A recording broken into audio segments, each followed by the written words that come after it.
천재 유격수 완더 프랑코, 끝나지 않은 논란과 점점 멀어지는 복귀의 꿈. 한때 메이저리그의 미래를 책임질 것이라던 완더 프랑코. 그의 이름은 이제 야구장이 아니라 법정에서 더 자주 언급되고 있다. 템파베이 레이스가 11년이라는 대형 계약을 안겨주며 천재 유격수로 극찬했던 그는 현재 미성년자 성적학대와 인신매매 혐의로 재판 중이다. 그의 커리어가 단 22세의 나이에 끝날 위기에 처해 있다. 지난 13일 도미니카 공화국 푸에르토플라타 지방법원에서 열릴 예정이었던 프랑코 사건의 공판이 주요 증인들의 불참으로 인해 내년 6월로 연기되었다는 소식이 전해졌다. 총 36명의 증인 중 단 3명만이 출석하면서 검찰은 재판 준비를 위해 시간을 더 필요로 했고 법원은 이를 받아들였다. 그러나 프랑코 측은 강하게 반발했다. 변호인은 프랑코는 내년 2월에 열리는 메이저리그 스프링 트레이닝에 참가해야 한다며 재판 연기에 대한 재고를 요청했으나 법원은 그는 재판 의무를 계속 이행해야 한다며 냉정한 답변을 내놓았다. 법정 앞에서 현지 기자들을 만난 프랑코는 당신의 커리어가 끝났나라는 직설적인 질문에 다소 당황한 모습을 보였다. 그는 아직 끝난 것이 아니다. 모든 것이 신의 손에 달려있다며 짧게 답했지만 그의 표정에서는 불안함을 감출 수 없었다. 프랑코가 마지막으로 그라운드를 밟은 것은 지난해 8월 13일 클리블랜드 가디언스와의 경기였다. 그러나 이후 그의 삶은 한순간에 바뀌었다. SNS를 통해 14세 미성년자와의 부적절한 관계 의혹이 폭로되며 도미니카 공화국 검찰의 수사가 시작되었고 메이저리그 사무국은 그에게 무기한 행정휴직 처분을 내렸다. 템파베이는 그의 공백을 메우기 위해 고군분투하고 있지만 팀의 야망에 큰 타격을 받은 것은 명백하다. 프랑코가 복귀할 가능성은 점점 희박해지고 있으며 그가 다시 야구장에 설 수 있을지는 여전히 불투명하다. 2017년 7월 단 16살의 나이에 프랑코는 템파베이와 $382만 5천 달러라는 거액의 계약을 맺으며 미국 땅을 밟았다. 2020년과 2021년에는 모든 유망주 랭킹에서 1위를 차지하며 그의 이름은 전 세계 야구 팬들에게 각인되었다. 2021년 6월 그는 마침내 메이저리그에 데뷔했다. 그리고 그의 첫 시즌에서 70경기 동안 타율 288, OPS 810이라는 놀라운 성적을 기록하며 아메리칸 리그 신인상 3위에 올랐다. 템파베이는 이 천재가 구단의 미래라는 사실을 확신하며 2021 시즌 종료 후 역사적인 11년 1억 8,200만 달러 연장 계약을 안겼다. 이는 템파베이 역사상 최대 규모 계약이었고 리그 전체적으로도 서비스 타임 1년 미만 선수로는 최고액이었다. 그러나 천재로서의 빛나는 순간은 오래가지 않았다.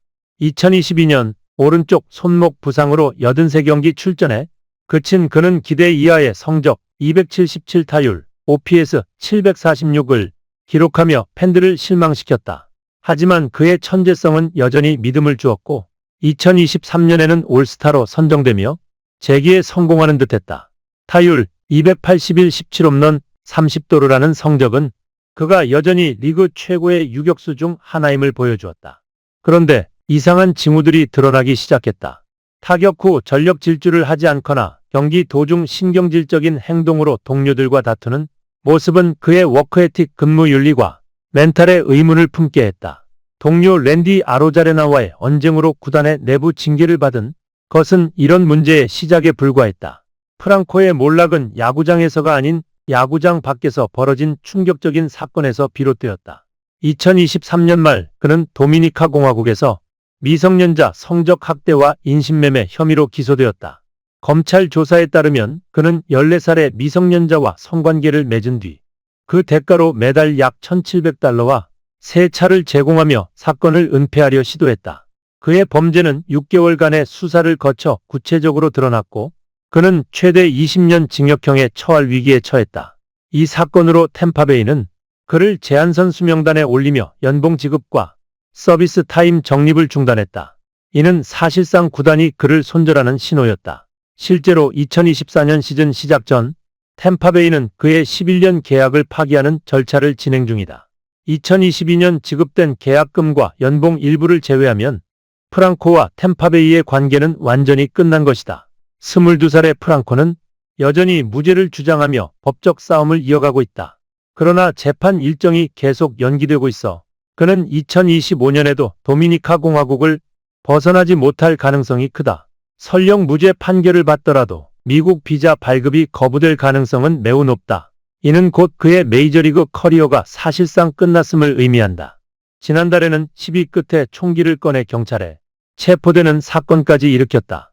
야구가 끝나지 않았다고 말하는 프랑코의 주장과는 달리 그는 이미 팬들과 구단, 리그 모두에게서 외면받고 있다. 프랑코 사건은 단순히 한 선수의 몰락으로 끝나지 않는다. 이는 유망주 계약 시스템, 선수 관리, 그리고 구단의 리스크 관리 문제까지 폭넓은 논의를 촉발한다. 템파베이는 서비스 타임 1년도 채 되지 않은 선수에게 대형 계약을 안기는 위험을 감수했지만 결과적으로 이는 실패로 돌아갔다. 또한 프랑코의 성적 부진이나 부상보다도 그의 인성 문제와 정신적 성숙도가 계약 체결 이전에 충분히 검증되지 않았다는 점에서 구단의 책임도 크다. 이는 다른 구단들에게도 큰 경고로 작용하고 있다.